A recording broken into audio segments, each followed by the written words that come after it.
கலைமணி சார்கிட்ட ஒரு 10 செட்டுக்கு போயிருக்கேன். அந்த மாதிரி நான் பார்த்ததே கிடையாது. ஹார்லிக்ஸ் ஆகட்டும், இளநீ ஆகட்டும், இது எல்லாருமே சொல்லியிருப்பாங்க. நான் கண்ணால் பார்த்துருக்கேன்.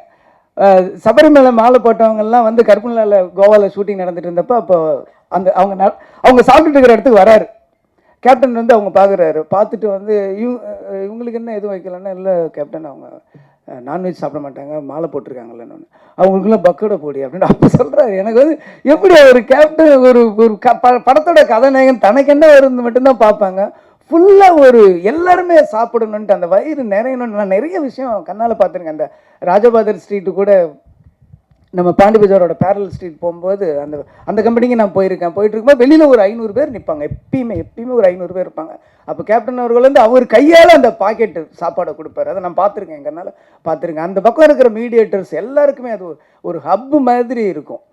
அந்த மாதிரி ஒருத்தரை நான் பார்த்தது நிறைய விஷயம். அந்த கேப்டன் பர்பான் அந்த ஹெலிகாப்டர் ஷாட் அப்போ நான் இருக்கேன். அந்த டைமில் நான் கீழே இருந்தேன். அப்போ அதே மாதிரி சொன்னாங்க, டூப் போட்டு பண்ணிக்கலாம் அப்படின்ற மாதிரி சொன்னாங்க. அன்றைக்கி வந்து இவங்க 2 பேருமே வந்திருந்தாங்க, அண்ணியும் வந்திருந்தாங்க. அன்றைக்கி செட்டுக்கு ஒரு அம்பாசடர் காரில் வந்தாங்க, எனக்கு நல்லா ஞாபகம் இருக்குது. ஸோ எவ்வளோ நடிகர்கள் வந்து நடிக்கும்போது ஒரிஜினல் பண்ணுவாங்க, பாடி டபுள் பண்ணுவாங்க, ஃபேஸ் ரீப்ளேஸ் பண்ணுவாங்க, சிஜி பண்ணுவாங்க, எவ்வளோ பண்ணிவிட்டு நான் தான் பண்ணேன்னுவாங்க. ஆனால் தான் பண்ணிவிட்டு வெளியில் வந்து நான் பண்ணேன்னு சொல்லாதீங்க, டூப் பண்ணேன்னு சொல்லுங்கள் அப்படின்னு சொன்ன ஒரு பெரிய மனசு உள்ளவர் நான் அன்றைக்கி தான் நான் நேரில் பார்த்தேன். அதுக்கப்புறம் ரமணா உருவாகுச்சு. ரமணா உருவாகும் போதும் சரி, ஃபைட் சீன்லாம் பார்த்தீங்கன்னா ஃபைட்டர்ஸ் எல்லாரோட பேரும் தெரியும். எல்லாரும் சின்ன சின்ன ஃபைட்ரு, அந்த கம்பி கட்டுறவங்க, ரோப்பு இருக்கிறவங்க எல்லார் பேரையும் எல்லாருக்குமே தெரிஞ்சிருக்கும். அப்போ அந்த கம்பி ரோப்புலாம் அப்படின்னும்போது நீ ஃபைட்டருக்கு வேணா வை, எனக்கு வைக்காது அப்படின்றவர். என்ன இல்லை நான் இன்ன வரைக்கும் நான் ஒரிஜினலாக தான் பண்ணியிருக்கேன். நான் ரோப் வச்சு பண்ணேன்னா இதுக்கப்புறம் பண்ணது எல்லாமே நான் பண்ணது இல்லைங்கிற மாதிரி அர்த்தமாகிடும் அப்படின்னு சொல்லி எல்லாத்துக்கும் பார்ப்பார். ஃபைட்டர்ஸ் பண்ணும்போது உட்காந்துருப்பார். கேரவன்னு ஒன்று கிடையவே கிடையாது. மற்றவங்க என்ன வேலை பார்க்குறாங்க, வேகமாக வேலை நடக்குதா, என்ன சாப்பிட்றாங்கன்றது மொத்தமாக அப்படி ஒரு நெட்வொர்க் மாதிரி வச்சுக்கிட்டு எல்லாரோட கேரையும் எடுத்துக்கிறவர். அவர் ஈவன் டைலாக்லாம் உங்களுக்கு வந்து தெரியாது. ரமணாவில் வந்து எந்த டைலாக்குமே நான் 2 டேக் மேலே போனதே கிடையாது. எந்த டைலாக்குமே 2 டேக் மேலே நான் போனதே கிடையாது. கேப்டன் மேடல் அப்படி பேசுவார், இப்படி பேசுவார், என்ன எதுன்னா அன்றைக்கி நான் பார்த்தப்ப நீங்கள் வந்து அந்த சீஃப் மினிஸ்டர் அந்த ஒரு லிஸ்ட்டு சொல்லுவார், தமிழ்நாட்டோட லிஸ்ட், அந்த புள்ளி விவரம்லாம் சொல்லுவார். 2 டேக் போச்சு. அதோட கேமரா வந்து கரெக்டாக செட்டில் ஆகலை, அதனால 2வது டேக் போச்சு. ஆனால் அந்த ஃபுல் நம்பர் டைலாக் கூட நம்ம சொல்லலாம். நம்பர்ஸ் சொல்கிறது ரொம்ப கஷ்டம். தமிழ்நாட்டில் இத்தனை ஹாஸ்பிட்டல், இத்தனை போலீஸு, இத்தனை பெட்டு, இத்தனை பேஷண்ட்டு, ஓட்டுரிமை இருக்கிறவங்க, ஆம்பளை பொம்பளைன்னு சொல்ல அந்த நம்பர் சொல்கிறது நம்ம வந்து ஒவ்வொரு இடையும் போய் செக் பண்ணி எழுதிடலாம். நம்பர் எழுதுறது ஈஸி, என்னாலே சொல்ல முடியாது.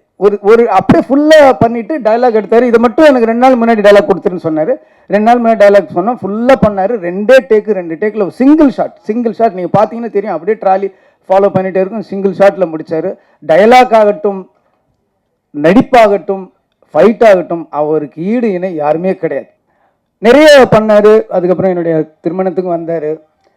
ஏன் இப்படி சும்மா மொட்டை பையனாக சுற்றிட்டு இருக்க, முதல்ல கல்யாணத்தை முடி, உடனே குழந்தை பெற்றுருன்னு சொல்லி எந்த ஹீரோ அப்படி சொல்லுவாங்க? யோசிச்சு பாருங்க. படம் நடித்தா அதுக்கப்புறம் நம்பரை டெலிட் பண்ணி அடுத்த படம் ஹிட்டு, திருப்பி ஒர்க் பண்ணாலும் திருப்பி நம்பரே சேவ் பண்ணுறேன். இந்த உலகத்தில் அவன் என்ன பண்ணுறான், என்ன பண்ணுற இப்படின்னு வந்து என் கல்யாணத்து வரைக்கும் வந்து சிரமம், எவ்வளோ சிரமம். இங்கேருந்து இங்கே செங்கல்பட்டு தாண்டும் போதிலேருந்து வண்டி டிராஃபிக் ஜாக ஆரம்பிச்சிருச்சு.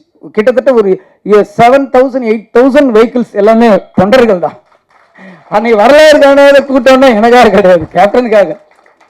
அந்த ஸ்டேஜில் அவ்வளோ கூட்டத்தில் நாங்கள் 2 பேரும் இப்படி முண்டிட்டு இருந்தோம்.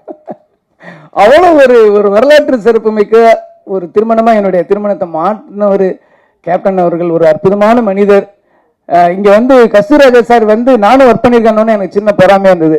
ஏன்னா எனக்கு மட்டும்தான் அந்த பெருமை இருக்கும்னு நினச்சி அவரும் ஒர்க் பண்ணியிருக்காரு.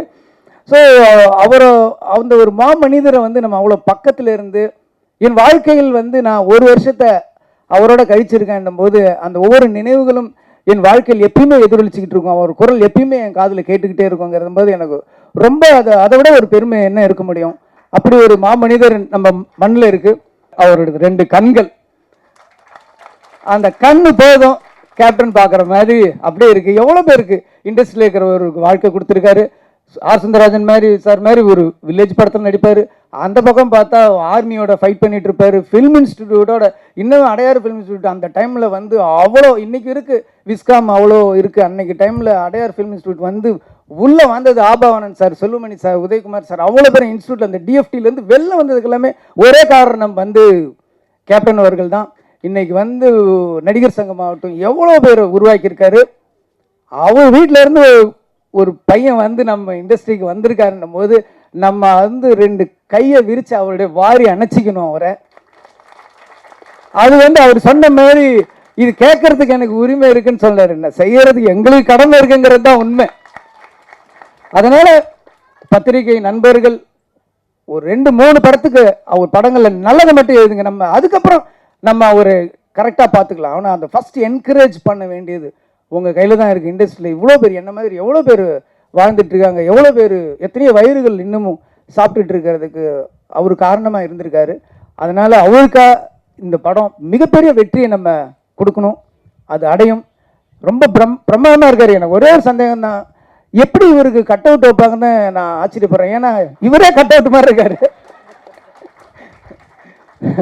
இவ்வளோ ஒரு கம்பீரமான ஒரு கதாநாயகன் தமிழ் சினிமா கிடச்சிருக்காரு.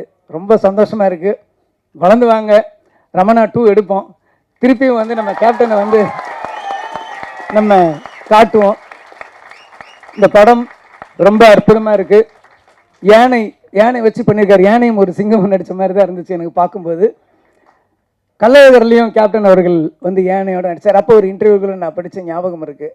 நான் வந்து யானை வந்து அப்படியே ஒரு குழந்தை மாதிரி பிஹேவ் பண்ணுது, நானே ஒரு யானை வாங்கலான்னு இருக்கேன் அப்படின்னு ஏதோ ஒரு இன்டர்வியூவில் அவர் சொன்னது மாதிரி நான் படித்த ஞாபகம் இருக்குது. அவ்வளோ ஒரு அற்புதமானவர். இன்னும் சொல்லப்போனால் ரொம்ப கடினமான உழைப்பாளி. சேலத்திலேருந்து ஒரு இதுலேயும் நான் பத்திரிகையில் படிச்சுதான், சேலத்திலேருந்து ஊட்டிக்கு பைக்கில் ஷூட்டிங்க்கு போனார் அப்படின்லாம் நான் படிச்சிருக்கேன். அவ்வளோ கடுமையான உழைப்பாளி. உழவன் மகன் படத்தில் வந்து ஏவிஎம் ஸ்டுடியோவில் 2 ஃப்ளோரில் வந்து ஒரு ஃப்ளோரில் வந்து ஃபைட் எடுத்துகிட்டு இருக்காங்க. ரிலீஸ் ஃபிக்ஸ் பண்ணியாச்சு. ஒரு ஃப்ளோரில் வந்து ஃபைட் எடுத்துகிட்டு இருக்காங்க, இன்னொரு ஃப்ளோரில் வந்து சாங் எடுத்துகிட்டு இருக்காங்க. ஸோ இங்கே ஒரு யூனிட், இங்கே ஒரு யூனிட் இருக்குது. இங்கே ஃபைட் பண்ணுறாரு, அங்கே போய் சாங் நடிச்சிட்டு வர்றாரு. 2 பேர் மாற்றி ஒரு 4-5 டேஸ் கூட நடித்தவங்க. ராதா இவங்க எல்லாமே மயங்கி விழுந்துட்டாங்களாம். அப்போவும் ஹார்ட் ஒர்க் பண்ண ஒரு அற்புதமான ஒரு ஸோ கேப்டன் வந்து எல்லாத்துலேயுமே ஒரு 100 மார்க் வாங்கினவர். உழைப்புலையும் சரி. நீங்கள் வந்து கேப்டனை வந்து வீட்டில் பார்த்துருப்பீங்க, நாங்கள் பக்கத்தில் செட்லேயே பார்த்துருக்கோம். அவர் அளவுக்கு நீங்களும் கடினமாக உழைக்கணும். அதே அளவுக்கு புகழ் கொடுக்கறதுக்கு தமிழ் மக்களும் ரெடியாக இருக்காங்க.